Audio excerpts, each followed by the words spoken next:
Hi കൂട്ടുകാരെ, ഇന്നത്തെ വീഡിയോയിലൂടെ UAEയിലെ നോൾ കാർഡ്സ് എത്ര വിധത്തിലുണ്ട് എന്ന് നോക്കാം. പ്രധാനമായും 4 തരത്തിലാണ് നോൾ കാർഡ്സ് കാണപ്പെടുന്നത്. അതിൽ ഏറ്റവും അധികം ആളുകൾ ഉപയോഗിക്കുന്ന നോൾ കാർഡ് സിൽവർ കളർ ഉള്ളതാണ്. ദുബായിലെ എല്ലാ RTA പൊതുഗതാഗത മാർഗങ്ങളിലും ഇത് ഉപയോഗിക്കാം. 25 ദിർഹംസാണ് ഇതിൻ്റെ വില. അതിൽ 19 ദിർഹംസ് കാർഡിൽ ക്രെഡിറ്റ് എമൗണ്ടായി ഉണ്ടായിരിക്കുന്നതാണ്. പിന്നീട് ആവശ്യാനുസരണം റീചാർജ് ചെയ്യാവുന്നതുമാണ്. 5 വർഷമാണ് ഈ കാർഡിൻ്റെ കാലാവധി. ഗോൾഡ് കളർ നോൾ കാർഡാണ് രണ്ടാമത്തെ വിഭാഗം. സിൽവർ കാർഡിൻ്റെ എല്ലാ സൗകര്യങ്ങളോടൊപ്പം ഗോൾഡ് ക്ലാസ് കോച്ചുകളിൽ പ്രവേശനം ലഭിക്കുന്നു എന്നതാണ് ഇതിൻ്റെ പ്രത്യേകത. സിൽവർ കാർഡിൽ മിനിമം ചാർജ് 3 ദിർഹംസാണ്.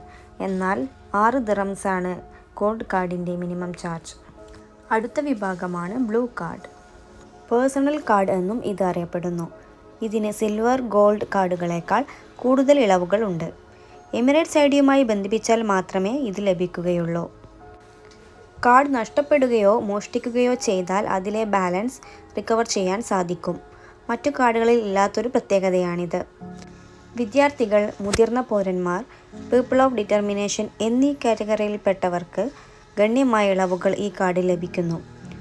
70 ദിർഹംസാണ് ഈ കാർഡിൻ്റെ വില. അതിൽ 20 ദിർഹംസ് ക്രെഡിറ്റ് എമൗണ്ടായി കാർഡിലുണ്ടായിരിക്കും. ചുവന്ന നിറത്തിലുള്ള ഈ പേപ്പർ ടിക്കറ്റാണ് അടുത്ത വിഭാഗം. പൊതുഗതാഗതത്തിൽ റയറായി യാത്ര ചെയ്യുന്നവർക്ക് ഇത് ഉപയോഗിക്കാം. അത്യാവശ്യ ഘട്ടങ്ങളിൽ മറ്റു നോൾ കാർഡ് മറന്നു പോവുകയോ നഷ്ടപ്പെടുകയോ ചെയ്തോ മെട്രോ സ്റ്റേഷനിൽ ഒറ്റപ്പെടുന്നവർക്ക് ഇത് വാങ്ങാവുന്നതാണ്. ഒരു സമയം ഒരൊറ്റ ഗതാഗത മാർഗത്തിൽ മാത്രമേ ഇത് ഉപയോഗിക്കാൻ സാധിക്കൂ. അതായത് മെട്രോയിൽ ഉപയോഗിക്കുകയാണെങ്കിൽ ബസ്സിൽ ഉപയോഗിക്കാൻ സാധിക്കില്ല. 1 ദിവസം മുതൽ 10 ദിവസത്തേക്ക് വരെയുള്ള പാസുകളായി ഇത് ഉപയോഗിക്കാം. അതിനനുസരിച്ച് വാങ്ങുമ്പോൾ റീചാർജ് ചെയ്താൽ മതി. 2 ദിർഹംസാണ് ഈ കാർഡിൻ്റെ വില. പിന്നീട് യാത്രയ്ക്കനുസരിച്ച് റീചാർജ് ചെയ്യേണ്ടതാണ്.